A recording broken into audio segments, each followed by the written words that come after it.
Howdy, all.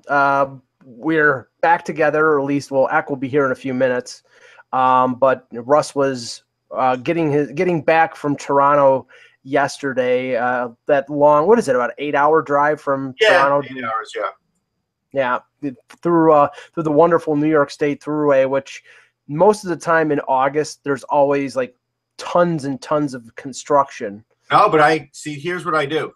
On the way up, I go Thruway. On the way back, I don't. I end up going, like 78, 400, 390, and avoid all of that. Because no one's on those roads early on a weekday morning. They're all on the Thruway. Yeah, and I'm sure this is exciting to the people watching, but when I visit friends who live downstate New York, I go basically till Rochester on the Thruway and then take, not side roads because they're all like state highways, but I get off of the Thruway as quickly as possible, and it's not because I'm cheap and I don't want to pay the tolls. It's because they're quicker. But anyway, so we'll talk about what you were in Toronto for in a second. But to get us started off, you were mentioning something about a commentator from ESPN who resigned. Yeah, there's a New York Times article talking about an ESPN football analyst that's walked away. He's upset about the brain trauma on the field. His name is Ed Cunningham. And so after like 20 years, he's saying that he's done.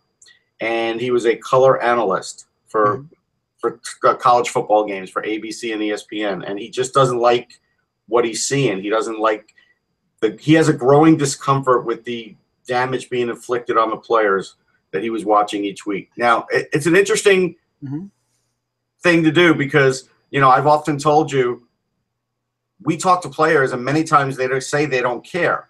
But we would have said in our 20s, we don't care either. Right. But now that I'm in my 50s, I'm glad that I didn't do it in my 20s. Right now, they traded a lot of money for that. Yeah. But that's the trade-off. And so some players, even though they may say, we know that it's part of the game, we don't care, sometimes that's youth talking and inexperience. Well, I mean, this is part of the general discontent with the National Football League and football in general that has, I mean, I would say in my younger days, hockey has always been my favorite sport. Football would have been second and baseball would have been a close third. And now, and it's not just because the Bills have been a crap team for the entire 21st century. I just have a bad taste. What's that?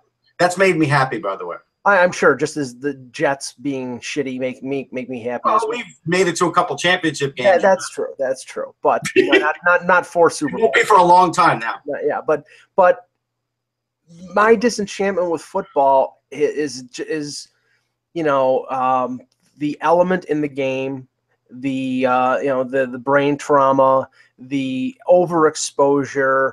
It's all these aspects. It's not just the fact that the team that I root for is terrible, and it's not being borne out in the ratings right now because the ratings, although last year there seemed to be a little bit of a drop, they expect that the ratings will pick back up this year. And if they don't, I think the NFL should be worried because this aspect that this commentator quit his job for may be bothering other people as well. Well, here's the thing, and he's a former player. He was part of a championship team for the University of Washington in 1991, played 5 seasons as an offensive lineman for the who was he playing for? I don't know. But he was offensive lineman for 5 years in the NFL. So, I mean, so it's not just a guy even like us who doesn't like it. This is a former player. Well, I mean, I think the statement's stronger with a former player, don't you? Well, the surprising thing is that we've seen, and there was a linebacker for the 49ers a couple years ago who had just been drafted. I think he was entering his second year, and he retired out of the blue. There have been a number of players recently who have cited the possibility of CTE as a reason why they've retired early. If you've made your money and you're healthy, then it's understandable. But I think this is going to have a trickle-down effect, Russ, where, you're going to have a lot of people who are not going to put their kids into football. They're going to put their kids into soccer because it's less of a contact sport, or maybe basketball. That baseball. All right, so here's the thing, and this is where I think this is a powerful quote. He goes, "We come back from the break, and that guy with the broken leg is gone, and it's just 3rd and 8." And here's the thing: back when we were really kind of growing up in our teens and a little bit beyond that, watching football, we all remember the Joe Theismann play. Sure. But the Joe Theismann play was not like a play that happened all the time. We would never even talk about the Joe Theismann play if it happened nowadays, because there have just been so many injuries. Yeah, I mean, that one sticks out. Bad pun, but that one. Ow. That one is notable. Is notable because of the shocking nature of the injury. I mean, there's one that's almost as bad. Remember, there was a running back for the Denver Broncos named Gerald Wilhite, who got pulled back from behind. I think it was Joey Browner of the Vikings. This is years ago, probably over 20 years ago, but got pulled down from behind, like sort of horse collared. Yeah. And his leg snapped like a twig. Or Tim Krumrie in the Super Bowl, that one happened. I watched the Darryl Stingley game. I mean, yeah, I mean, we've watched some of that, but I'm just saying, and while nobody has been paralyzed lately, it certainly has happened in the last 20 years. Yeah, Dennis Bird. Yeah, but we have seen many more injuries. Here's the last quote I'll give you, and this is just, again, it's powerful. He goes, I know a lot of people who say I just can't cheer for the big hits anymore. I used to go nuts, and now I'm like, I hope he gets up. It's hard when you're on TV, right? You can't have that kind of emotion. You have to sort of go on with your job, and it sounds like you can't. Yeah, and you see when somebody gets injured on the field, and everybody, maybe people are cynical and they think, oh, they're just doing this for the cameras. But when you see a bunch of players get on their knees and pray when somebody is down like that on the field, yeah, they're doing it because it could have very well been them. Yeah. And that's the thing. And, they have a limited window that they are able to, play that game. If it's football, I think the average is 4 to 5 years. Yeah, it depends on the position, but I think some positions are even 3 to 4 years. Like running back used to be 3 to 4. They don't get used a lot now, so it might be a little more.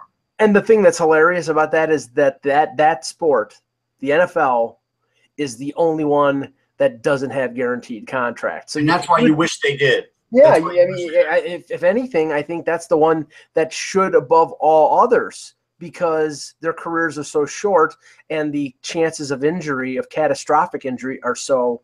Well, and for people that aren't familiar, like a guy who just got cut today, and I forget his last name, he had $34 million left on his deal. Oh, Joe Hayden from Cleveland. But really, it's not $34 million; it's $4 million. Yeah, and that's why we were, when we had Kevin on the show yesterday, we were talking about Matthew Stafford, and the reason that Matthew Stafford's contract is so unique is the fact that, now I think it's $135 million over 5 years, $92 million of that is guaranteed. That's what, 70% of the contract. Yeah, that's very unusual in the NFL. So, Ack will be joining us any second. We'll start the show. Hello, Hockey World. Today is Wednesday, August 30th, 2017. I'm Russ Cohen from Sportsology. And I'm Michael Agello, and this is the HockeyBuzzcast here on HockeyBuzz.com. While we're waiting for Eck, Russ and I were both up in Toronto on Monday to attend the NHLPA Rookie Showcase. This is an event where I would say the more prominent rookies of the 2017 class, and the names like Charlie McAvoy of the Boston Bruins, Clayton Keller of the Arizona Coyotes, Luke Kunin of the Minnesota Wild, a number of other prospects were in attendance. A lot of great players. Yeah, a lot. It was an impressive group. And Russ got a chance to speak to a good deal of them, and I think everybody but Noah Juleson. I think I got everybody but him. Yeah, and one of the things I was struck by, and Jeremy Bracco, who's a Leaf prospect, is well known for his ebullient personality, and that was on display. You got to remember Keller, him, Cunnin, McAvoy. They're all part of the U.S. development program. They were all on that Team USA. No, they weren't Brock all, Besser. Yeah, they weren't all on the World Junior team, but they were all. No. Yeah, but most of them were. Yeah, but they're all involved in the U.S. National Development Program, so they all know each other. And just behind the scenes, Bracco and McAvoy teasing Keller while he's being interviewed. It was a good time, but it was also them. These are players who within the next year or two are going to be there's going to be some stars in this group. Yeah, and then the interviews will play on Off the Post. I got some great stuff out of Bracco too, but I've interviewed him a bunch of times, so I sort of know how he ticks. But the interesting thing is with these rookie photo shoots, and I used to attend the NBAs. Haven't been there last 2 years, but there really is no other sport that has this array of talent year after year after year. And again, these aren't just drafted guys. These are guys that, who are close to making it in the NHL. That's why they're getting trading cards, because they can't get a card until they actually play, right? Like Roslovic already has a card because he played, but they clearly wanted more pictures of him and more video. But the idea is that when you look at this, a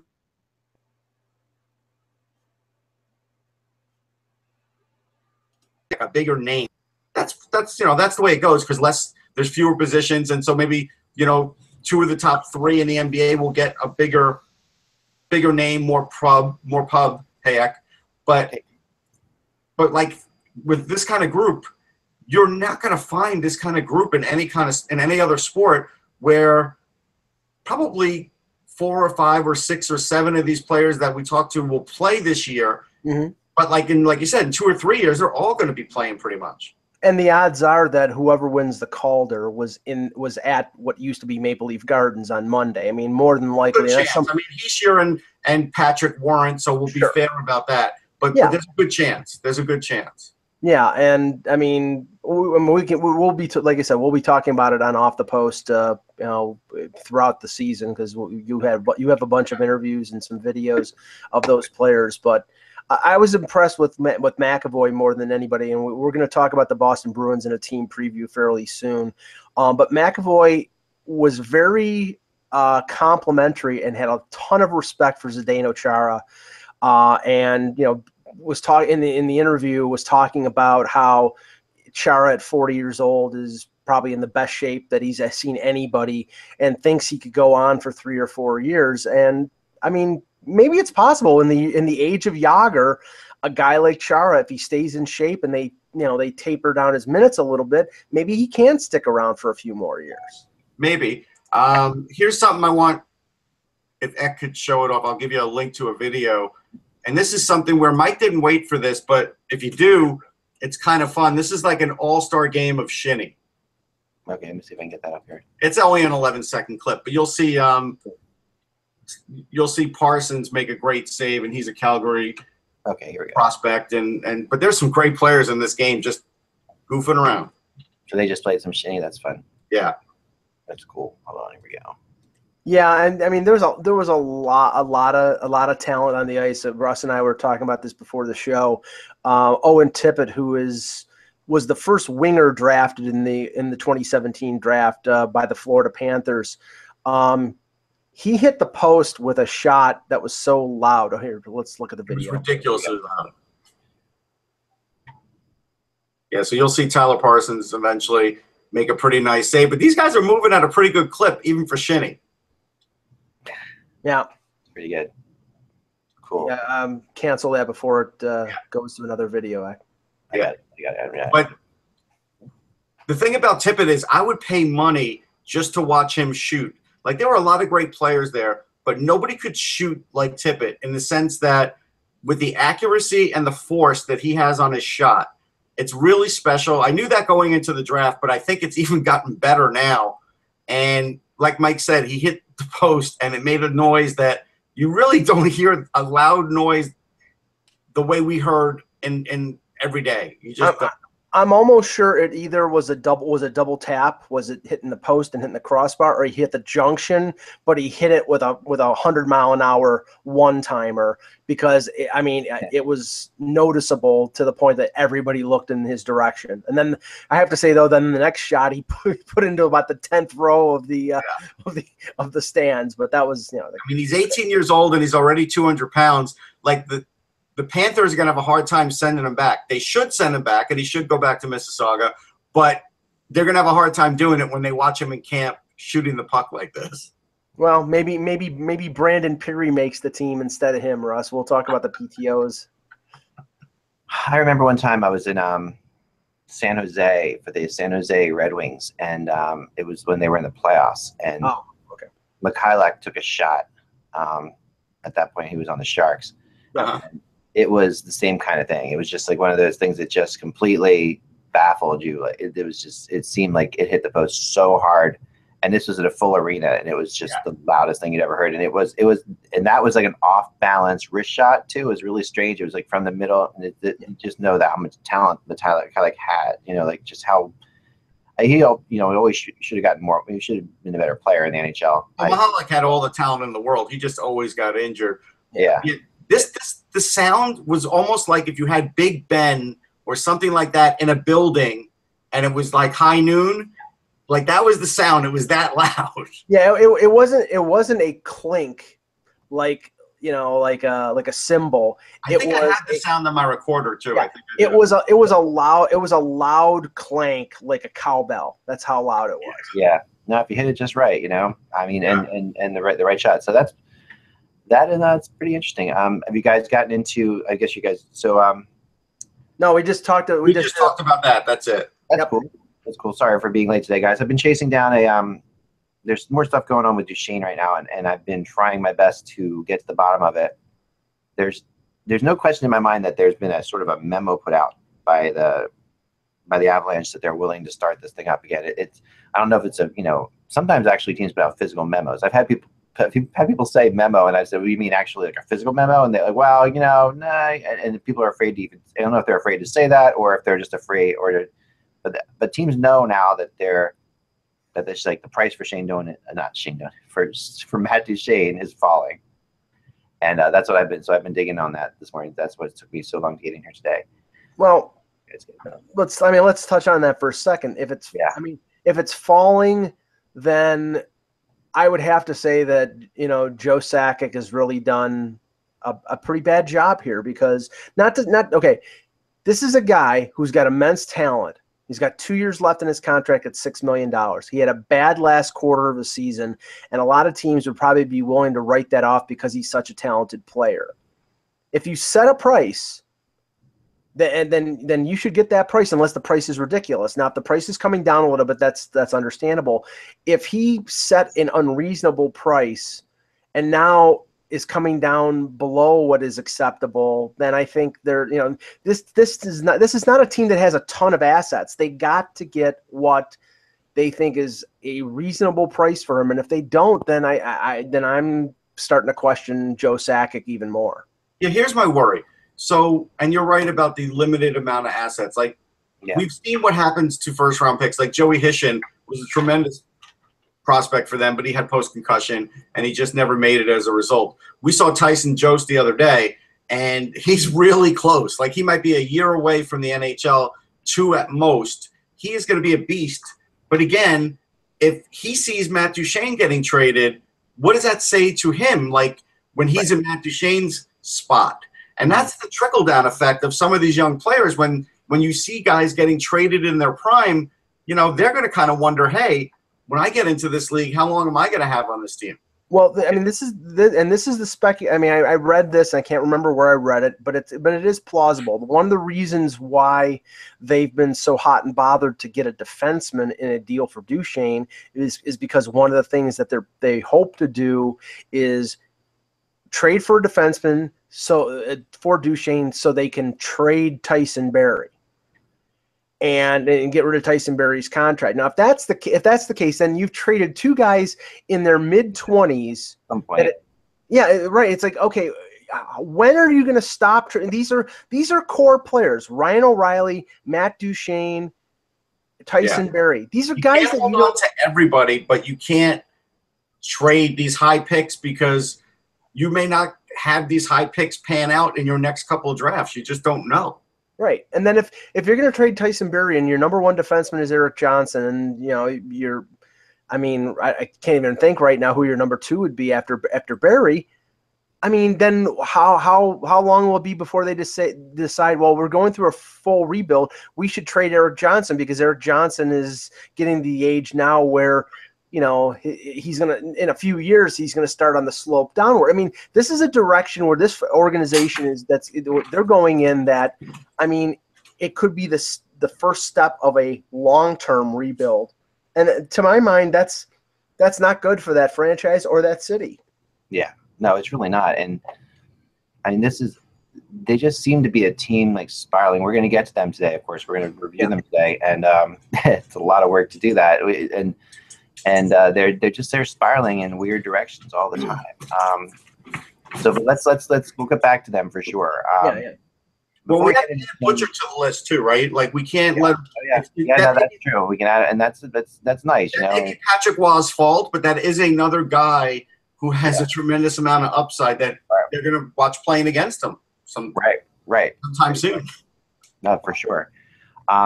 Before we get to Shane Doan retiring, which is what I want to talk about for sure, I do think we have to talk about the $640 million arena naming in Toronto. Yes.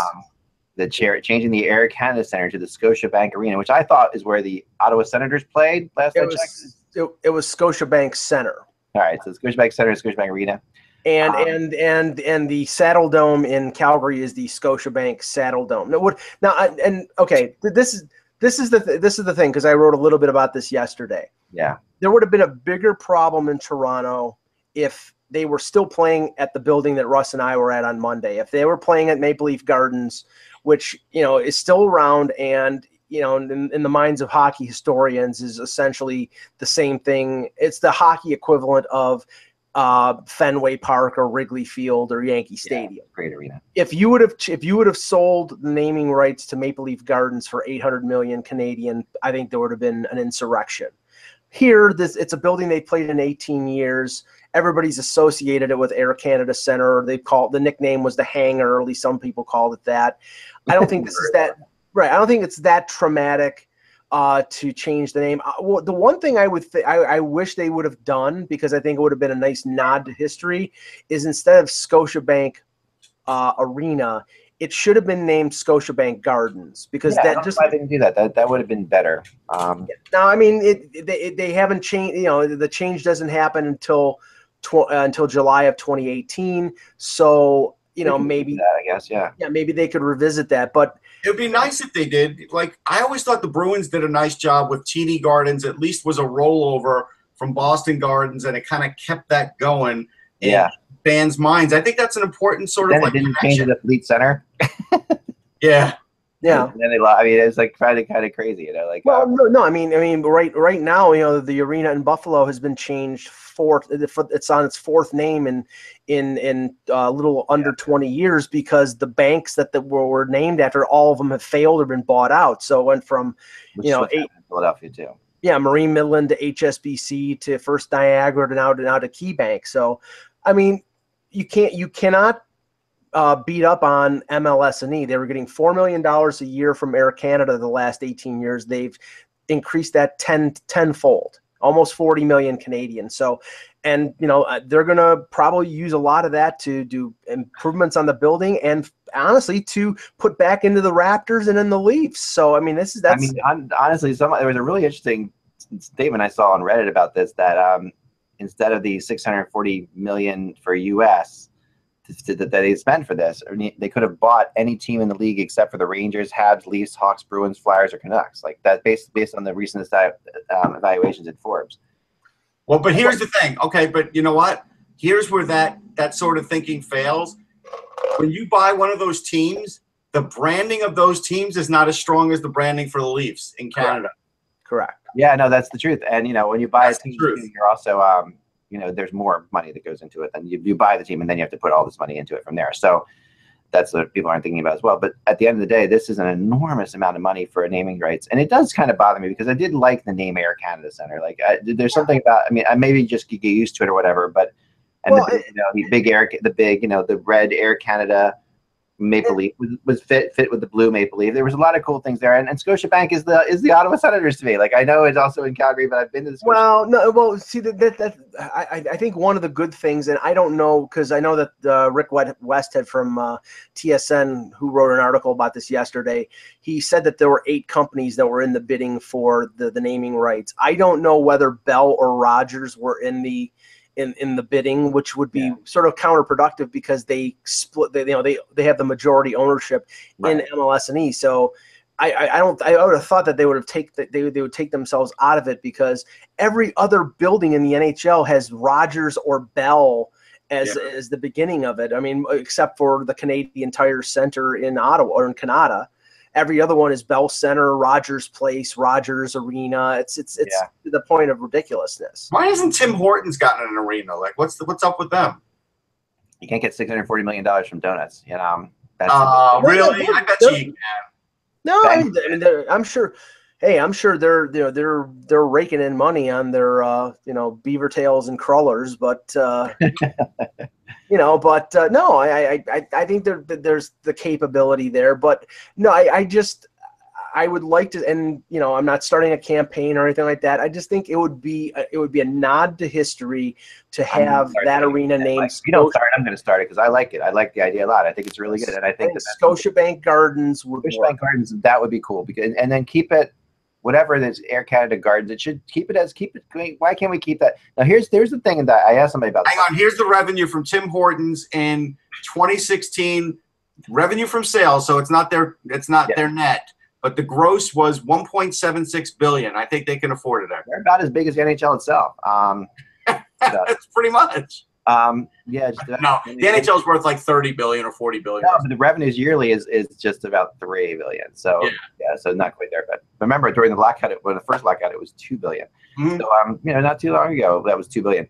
I like this idea. I mean, I know sometimes that the only thing I can think of, and I remember in Philadelphia, it went from the Core State Center to the First Union Center, which is the FU Center. Yes, which I loved. Which was the best name. That's the only name I ever recited. Once that went away, I stopped. Right. No, I actually think the best was in Buffalo when it was HSBC. That I call it the Hot Sauce and Blue Cheese Arena, which was perfect. There you go. To now the Wells Fargo Center. Now the Wells Fargo Center. Wells Fargo, as far as banks go, Wells Fargo is probably one of your safer bets because here is a bank that do you know where Wells Fargo started? I saw this the other day. Yeah, that was on like the Oregon Trail. They did wagon trains. They would be the only ones with the money. It was the Brinks truck with horses instead. Yeah, they weren't really a bank. They built carriages and they started the first actual long distance like FedEx like mail. Right, and I thought they had something in the telegraphs as well. So they've been around for a long time, Wells Fargo. Of course, lots of people have changed. Lots of families have changed hands and everything like that. But that's how they come about. All right, so let's move on now to Shane Doan, who announces his retirement today. This is kind of the second of two great players. I think I always put Mike Fisher and Shane Doan together, and the fact that they retire a month apart from each other. I think Shane Doan's a better player than Mike Fisher. He's a better player, but I've always kind of put them. They have very similar. They have similar roles. I'll go with that. Similar roles, and I think a similar amount of respect throughout the league, like in terms of being just good family people who really have always been, and are very religious as well. That's not to say one religion. I don't want to get into religious discussions, but they're very faith matters a lot to both these guys. I don't know if Shane Doan's wife can sing like that. I don't think she's got quite that going. No, I know they at times Fisher had tried to get Doan to play with the Predators in the past. I would have liked to have seen that at some point, but at the same point, here's an original Winnipeg Jet, who is one of the only Jets. I think the only Jet. I'm sure the only Jet left now, right? But I believe so. It comes down to to Phoenix and. They're going to definitely do something for him in Winnipeg. I'm sure this year they're going to have some kind of ceremony for him up there. Right, and I didn't know whether because and Russ and I, again, we talked about this before the show, about how this ended for Shane Doan in Arizona. It didn't end with a, like Derek Jeter's last year, where he gets an award or he gets a present from every team in the league.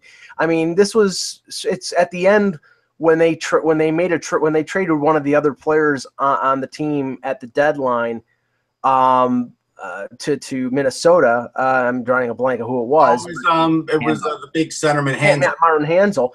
He was pissed off. He was he was visibly upset in an in between period interview. I mean, he didn't get the impression that he was on board with what the organization was doing at the very end. Now everybody wants to stay around, probably past how good they are. They don't know when to quit. Including you on this show, Mike. I mean, it's been talked about. I will be on the show till I die. But which again, I mean, how many years is that really? That could be next week. But this is a guy who scored 20 goals or more 13 times. He was the picture of consistency. Yes. So and the poster child for the Arizona franchise. And it doesn't behoove them that I think things ended on a sort of sour note. Now, I don't know whether he's going to continue in some sort of PR situation with the Coyotes or, get into him. I'm sure they'll let him do that if he wants to. If he wants to, but who knows? So that's I mean, he has had so many chances to leave that area. He definitely likes that area beyond just the team. There's no question that to me that comes. He has, his family is very much loves the area. I think he's going to stay there.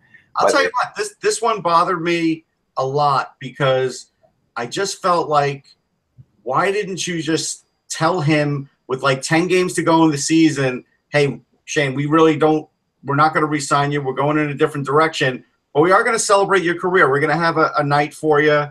And maybe he wouldn't want that. But even if he didn't want that, we could at least tell the fans, hey, you know what, this is your last season here. And let them show up and see you one last time. Because I'm sure there were some fans that like now are kicking themselves that maybe they didn't go to a game second half of the season. I mean, the celebration of his career in a way was that night in late December when Austin Matthews came there and played his childhood idol, and Matthews acknowledged that Doan was one of the guys he idolized as a kid, and he scored his 400th goal against the Leafs. Yeah. And he only scored 2 more goals after that, and that was mid-December. So that, in a way, was probably his signature moment in his final year. But he didn't. It wasn't. There wasn't like a skate around the ice or a round of applause or anything that was like thank you for all these years of service. It just sort of ended. And a lot of people have signature moments against the Leafs.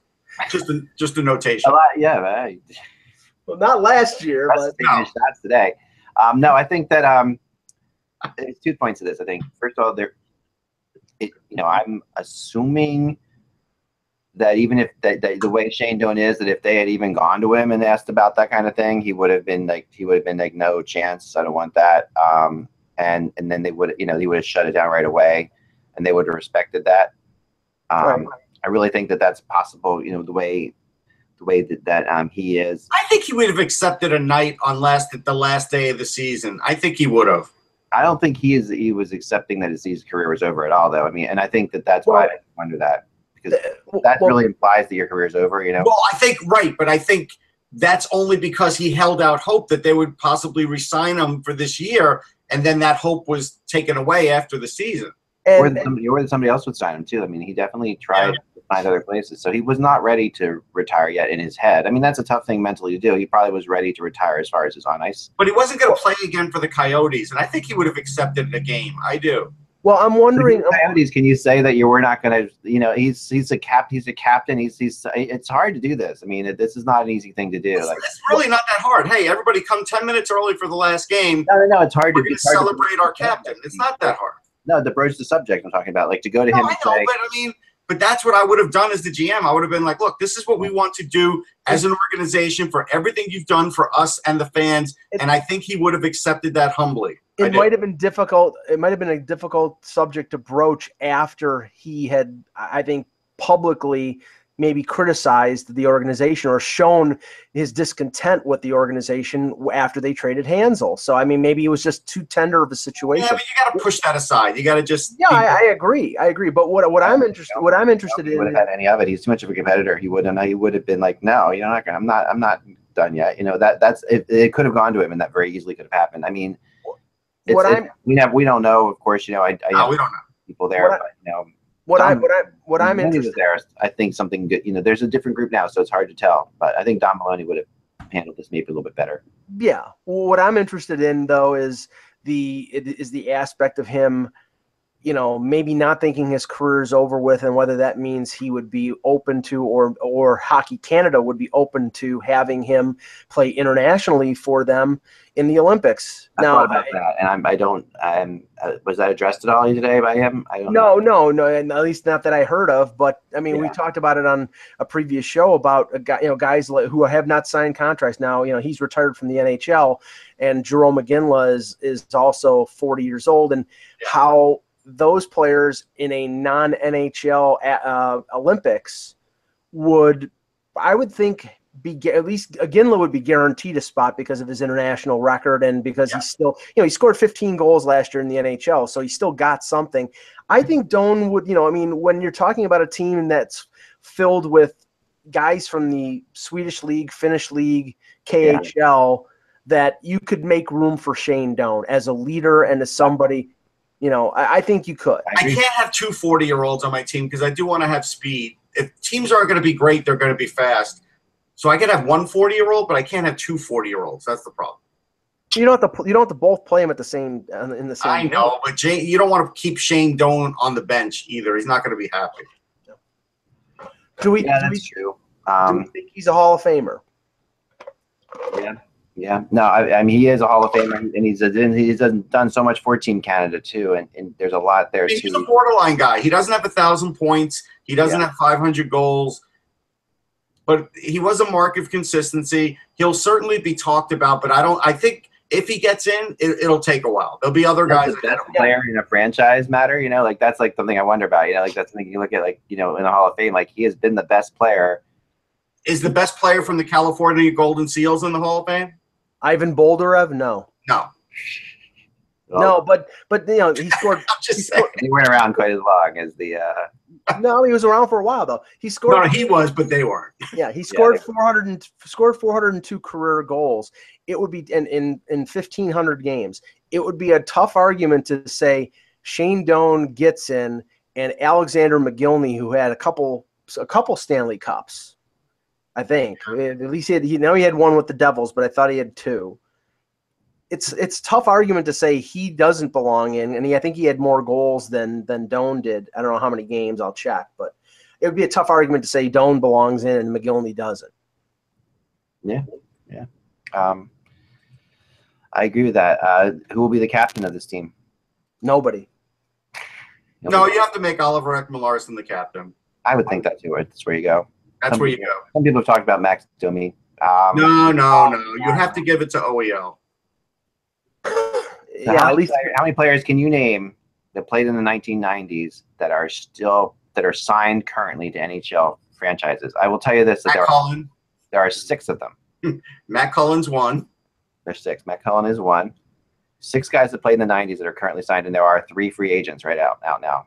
Well, the free agents are Ginla, Yager. I already mentioned Ginla, Yager. There's one more who I didn't know played in the 90s, but it's pretty funny. He must have just barely played in the 90s. But I'm going to go, is Ron Hainsey, did he make it in 99? Nope. So we have Matt Cullen. Patrick Marleau. Patrick Marleau, good. 2 of 6, yep. Thornton, 3 of 6. There's 2 of those, Thornton and Marleau, both were played in the 90s. Dominic Moore? Nope. The one of these is a goalie.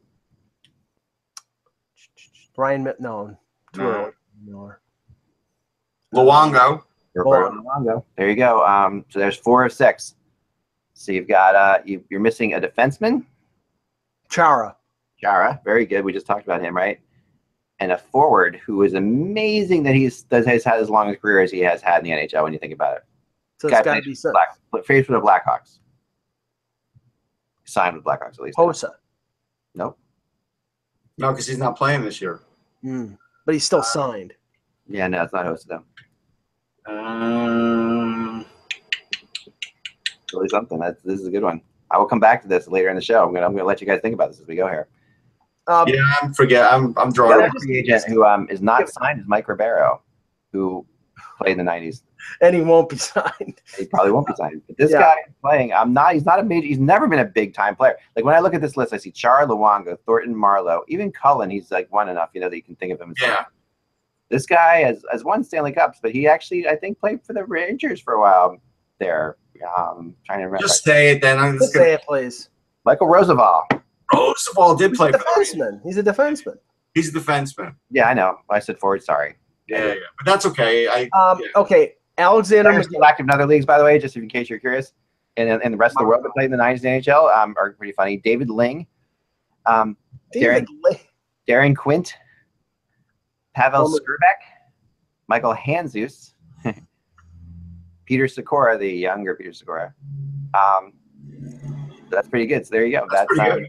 And Alexander McGillney, 990 games played, so 600, almost 600 games less, 550 games less, and he scored 73 more goals, or 71 more goals. So to me, Alexander McGillney is way ahead of Doan in terms of. Yeah, he's ahead of him. Here's something pretty funny here that it finishes off. Says, in addition, all but Luongo, Roosevelt, and Ribeiro, and Quint, if you want to count him too, they are the last players still active that did something else in the NHL. Played against Wayne Gretzky. How about that? Yeah, because that makes sense. Yeah. And Quint is the last active player in the world to have played on the Winnipeg Jets. There you go. So there is still one guy who's not playing the NHL, but played on the Winnipeg Jets. How about that? Ty Domi needs to make a comeback so he can be 2. There you go. All right, so let's get into Colorado, shall we? The Colorado Avalanche. I'm going to do the quick little overview of their season because this is a fun one to do. All right, they finished, of course, last in the league with a whopping 48 points. That's just crazy. It's 31 points below the Dallas Stars in their division. That was the next closest team. Wow. That's a huge difference there. They finished 30th in goals per game with 2.02 goals per game. They finished 30th in goals against per game with 3.39 goals against per game. 1.3 difference. That is enormous in the NHL.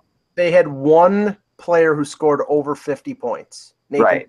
And one 20-goal scorer. They were 30th on the power play and 29th on the penalty kill. So they beat out somebody on the penalty kill. I don't know who, but they were slightly better than somebody on the penalty kill. They have really a crazy, crazy stuff going on there.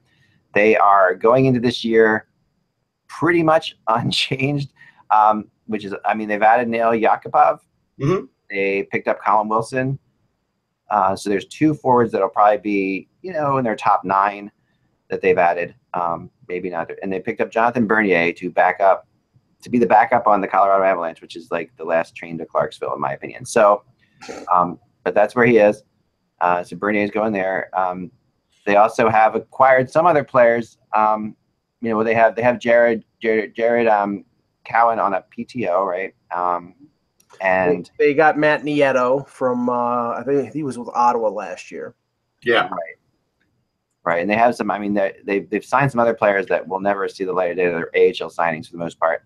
Well, here's a sad aspect. If you look at if after the show, if people want to go look at Cap Central, right now they have 3 defensemen under contract: Eric Johnson, Tyson Barrie, and Mark Barberio. Yeah. Nikita Zadorov is an RFA, and they have no other defenseman in the organization right now that other than David Warsofsky, and he'll probably make it. He'll make it in the bottom pair, I think. Right. There is nobody on the roster right now. As of right now, according to the depth chart that I was going off of here, they have Ribeiro and Johnson as their top 2, Zadorov and Barrie as their second 2. And then their third 2 they have as Duncan Siemens and Anton Lindholm. Be their 5th and 6th. That's really weak. That's pushing it, man. That's not great.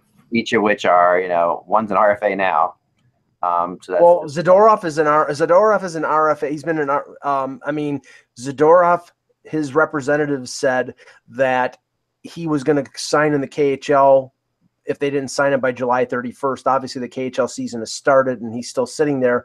So right now, it's a stare down of who's going to give up or who's going to give in terms of length of the contract or amount. I mean, they need him. He's a young defenseman. Some leverage. I would say. He's in pretty good shape as far as leverage go. I mean, you can't ask for much more than only having 2 signed defensemen. Unless they don't like him, then he's got no leverage. 3 signed defensemen, right? But I think they like him enough. I think that'll get done eventually. I'll tell you, I look at them and I say, Mikko Rantanen had the best rookie season nobody talks about. Right. I mean, he had 20 goals on 38 points on a really bad team. Yeah. Oh, yeah. And so this year he could get 30 goals. And that would be a nice boost for them. Yeah. Tyson Jost played 6 games for them. I think he could play at the NHL, but I don't know if I want him to play at the NHL if they're going to be that bad of a team. I don't know if I want to expose him to that. That's the issue with Tyson Jost. JT Compher is a very good skating center who's not going to put in a lot of points. He had 5 points in 21 games, but he's great with faceoffs and great defensively. And so as a bottom pairing center, that's bottom 6 center, that's a guy who's valuable. So, they have some valuable guys. Soderberg has just always struck me as too soft. And, they've got a lot of other guys that just, McKinnon's great, obviously, right? So, they've got 4 or 5 guys that they can count on, and I'm going to count Colin Wilson in that. Mm-hmm. But Varlamov has to have the season of his career if they even want to compete. I mean, you look at the roster right now, and based on the rumors that we've heard over the last 6 months, the only one who's an untouchable is McKinnon because we haven't heard anything, and that would make sense because I think he's their best player. You can trade him. Yeah. And to go along with the youngsters, I don't see them moving Rantanen. It would be counterproductive. Jost is a good prospect, but Duchesne, Landeskog, Soderberg at $4.75 million. Yeah, I mean, and then we talked about Tyson Barrie and Eric Johnson. If they're talking about rebuild, these guys, when it gets around to this team being good, are probably going to be too old for them or probably too expensive for them to re-sign, or maybe don't want to stay in Colorado. So that's why whoever is making the decisions in terms of management, it's going to be a big thing. But the thing is that are they making decisions? Yeah, I don't know. I don't know. There's no evidence that they are. The one thing I would focus on or look at in terms of a potential coup for this team is the Yakupov signing, because Yakupov, I've always said that I think he's been ill-served by what happened in Edmonton. I thought they gave him a shot in St. Louis, and he didn't come up big. No, Hitchcock didn't. They really didn't. So with this team who's not expected to make the playoffs, they can say, we're going to give you top 6 minutes. We're going to put you on the power play. Yeah. We want you to be that forward that everybody thought you were in 2013 when you were drafted first overall. Prove Edmonton and prove St. Louis they were wrong. And if he does, they got something for absolutely nothing. And that would be if they let him hammer away one-timers on the power play, he'll score at least 15 goals. Yeah. Right. Yeah. No, and I really like him as a kid. I really want him to succeed. I've always liked him. Me too. Now there's a couple of interesting stats. I'm trying to find the strangest things about these teams, like I did with Detroit yesterday. There's 2 things I found with this, and one you kind of touched on, Mike, a little bit. But who is the player on this team? excuse me, with that played the most time on ice for them? Who is their ice time leader? Who do you guys think it is? It probably is Tyson Barrie, because he's. It is Tyson Barrie. It is Tyson Barrie at 23-3, and you're just willing to move him. He played so much time for you. If he was that important for you that you had to play him all that much, don't you think you should be okay with his contract? I mean, defensively, they have a grand total of, like you said, they hardly have any money spent on their defenders. I mean, Johnson's a $6 million player and Barry's a 5.5, but it's okay to have 2 players like that. Well, right. but remember, they begrudgingly gave Barrie that contract. He was. I believe he was 1 year away from being a UFA. He was an RFA. They either had to extend him or trade him. They decided the best move would be to extend him. He's making 5.5.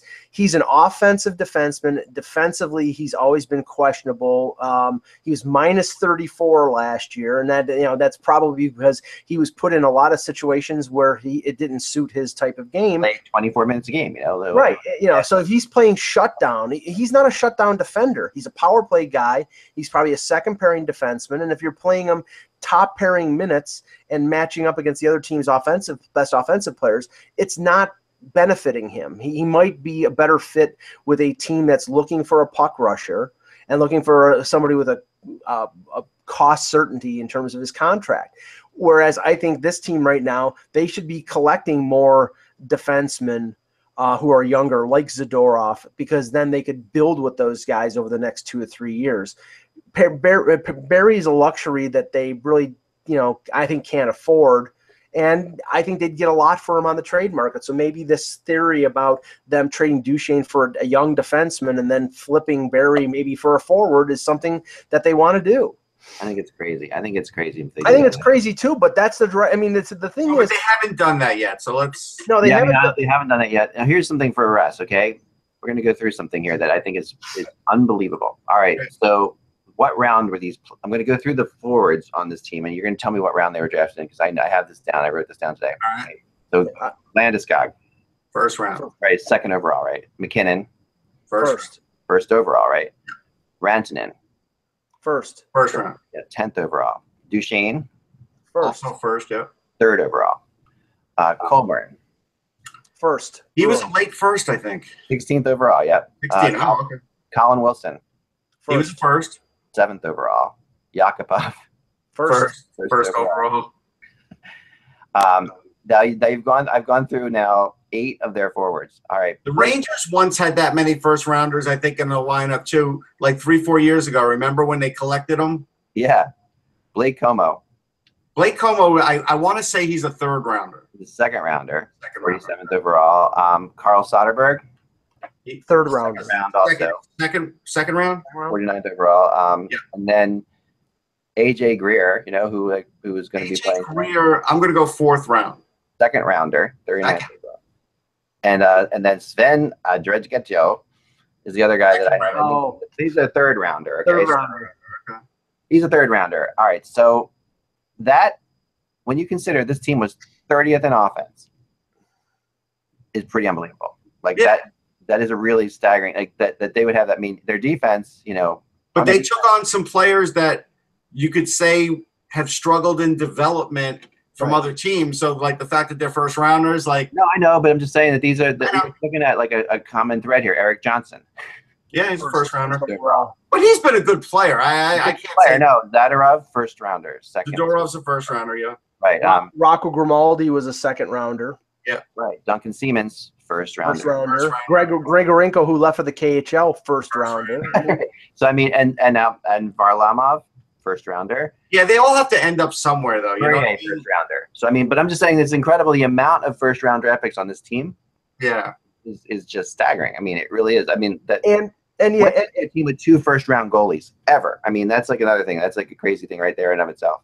And goalies are taken in the first round.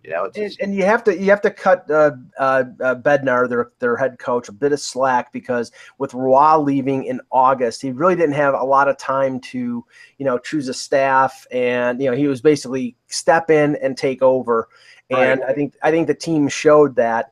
Now the guy won a Calder Cup in the AHL with Lake Erie, so I think they're obviously going to give him another year. But I look at the collection and the confusion right now in this franchise, and I look at the Western Conference, and the only team I see them guaranteed to beat out is Las Vegas, because Arizona's got a lot of young players, like we talked about a couple weeks or last week. So I mean, maybe Vancouver, because Vancouver's getting pretty old, but we're talking 12th or 13th in the Western Conference. That's not a bright. No, I mean, it's not a good thing. And the last point I want to make about these first round draft picks is this, because if you look at the players who were acquired after Patrick Waugh, okay, after he left. There's not that many. There's really only like 3 or 4 guys.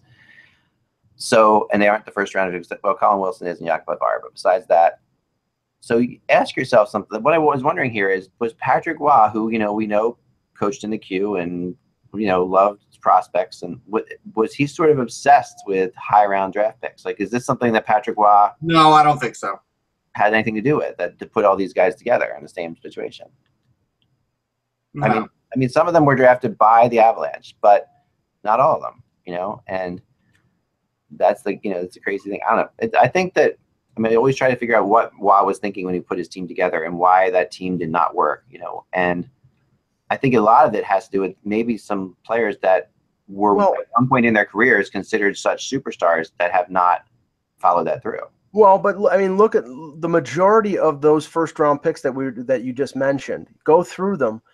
All of them, or most of all of them, played in the NHL as 18-year-olds.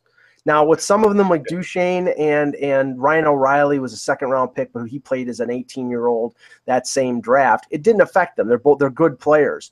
But with a guy like Yakupov, I think it was, you know, he was victimized by the fact that he was just rushed to the league because he was the number 1 pick. And some of these other guys, you know, I know that Grigorenko was rushed to the NHL as an 18-year-old, and he's left for the KHL now. Zadorov played early on in his career. A lot of these guys were rushed and giving them big roles in Colorado where there's just not a lot of bodies and not a lot of support around there. There's no, I mean, where is their veteran support on this roster? There isn't any. No. Yeah. No, there really isn't. I agree. So if we're talking about making predictions for this team, I'm saying they're going to be last in the Central and 13th in the Western Conference, ahead of Vegas. Okay. They'll be ahead of Vegas. They'll be last in the Central. Yeah, that's where I'm leaving them.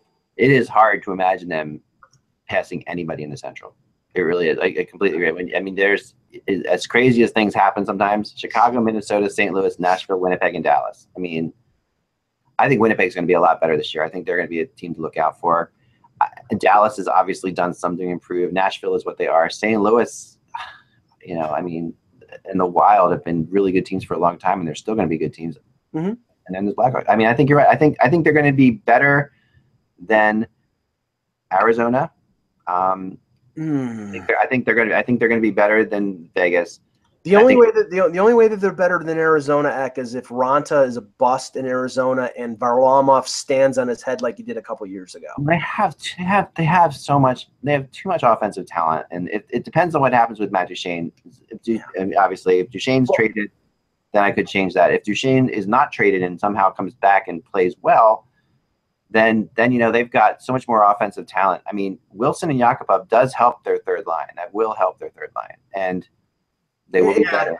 If the 2014-15 New York Rangers had 9 first-rounders. Yeah, I'll say this right now. If they do not play Nail Yakupov in the top 6, I severely question the decision making with the Avalanche. There's no reason for him not to. Give the guy a chance. No, he should be. I mean, you're going to put him on ahead of Joe Colburn. You know, probably that's where you're going to put. I mean, because I think Joe's getting old. No offense, Joe. I agree. I think Ratton has earned the first. He's not as fast as 13 first rounders on this team, Russ. 13. 13. Wow. 13. And well, how many are the Coyotes? I mean, that's the crazy thing. 13 first rounders. How many are the Coyotes, Zach? That's a lot. Yeah, I don't remember 13 first rounders. That was what kind of shocked. Was Step on a first round pick? No, Stepan, St. Louis, and Dan Boyle were not first round picks, although they were really good, great talents.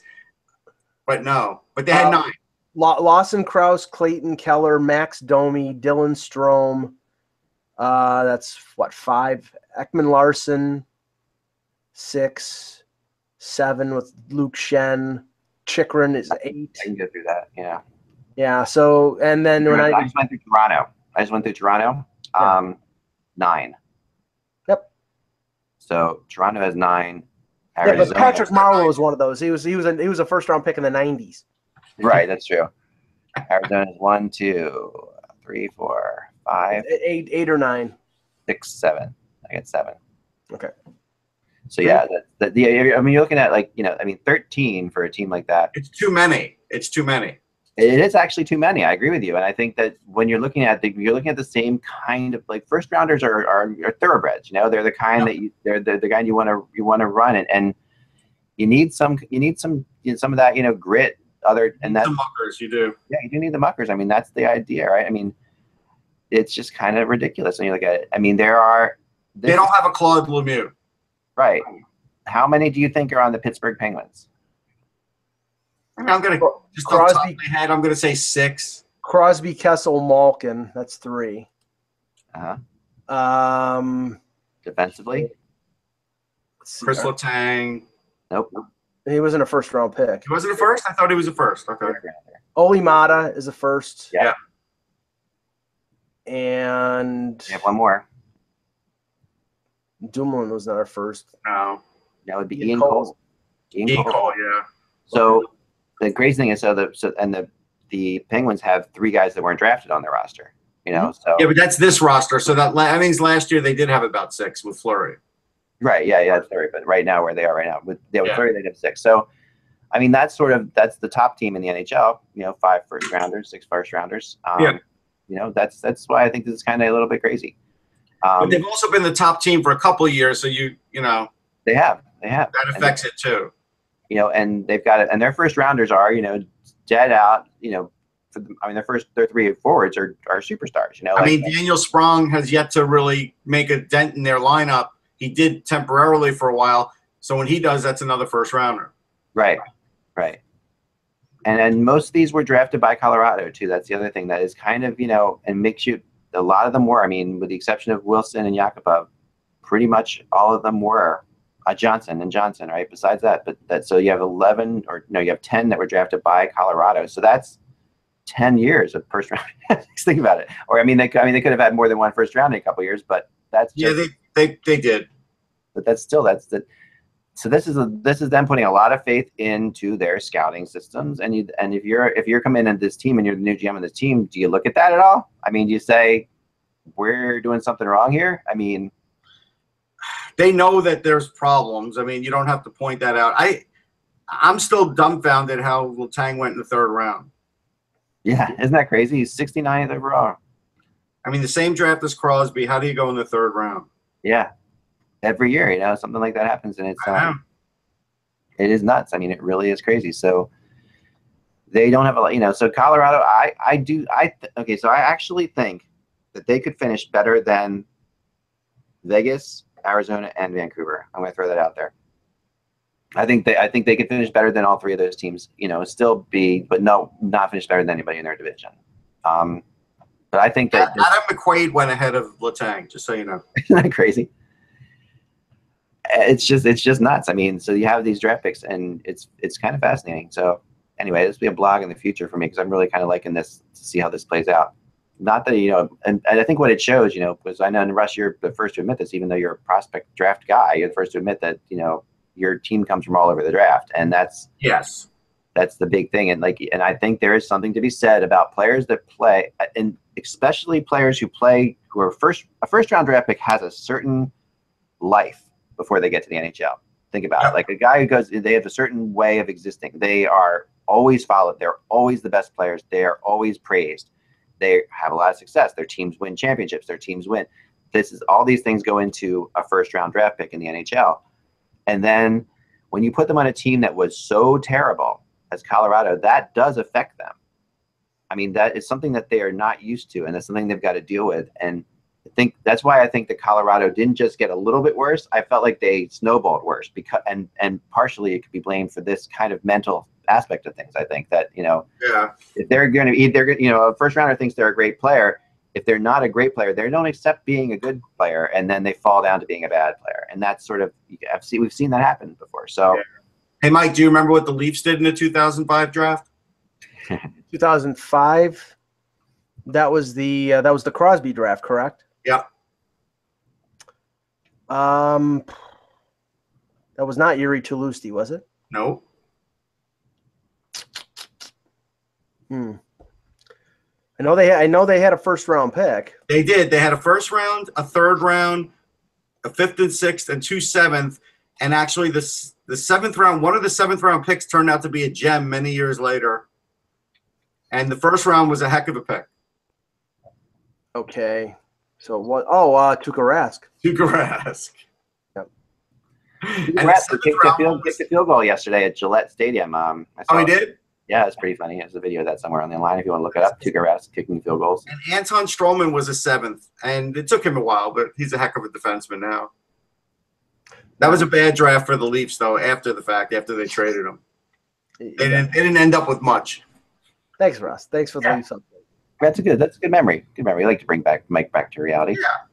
Yeah. So I'm working on something that I think you guys will like.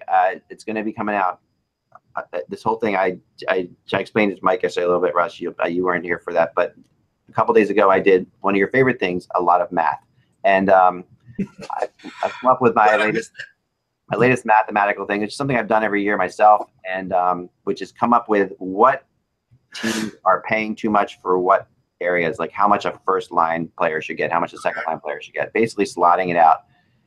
And I've changed the first line and second line to probably top 6 because it's really difficult to tell who's going to be on the first line or the second line based on, but you can pretty much tell who your top 6 are. It's a lot easier, at least. Yeah.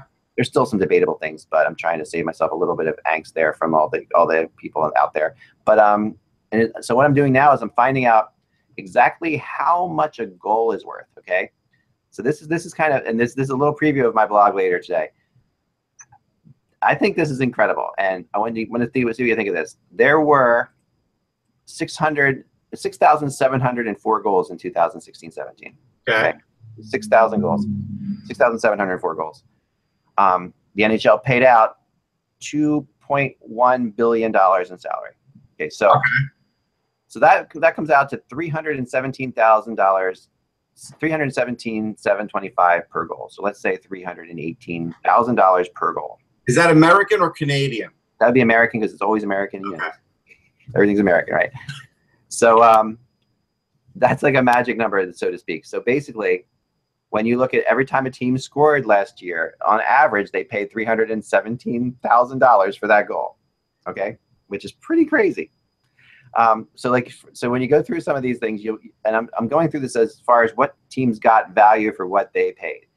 Just right now, I'm starting with just the teams, the basic teams in and of themselves, and also what they paid to give up a goal too plays into this as well. So the idea of what their value is on offense, what their value is on defense. It's really interesting. It's going to be coming up later today, and I think you'll be really surprised at some of the teams who actually got their money's worth, and teams that you wouldn't expect, and some teams that got more than their money's worth. And like, for example, I'll throw one little thing out there. The Pittsburgh Penguins, they spent to the cap. They were at $73 million last year. They were right at the cap, right? They got $85 million worth of goals. So it's kind of interesting when you see that. So this is a team that spends a lot of money, but they got it back because of the only thing. Here's the way my mind works. My mind goes the other way and says, so have you figured out a number for what a team has lost for the amount of goals they didn't get, but it paid for anyhow?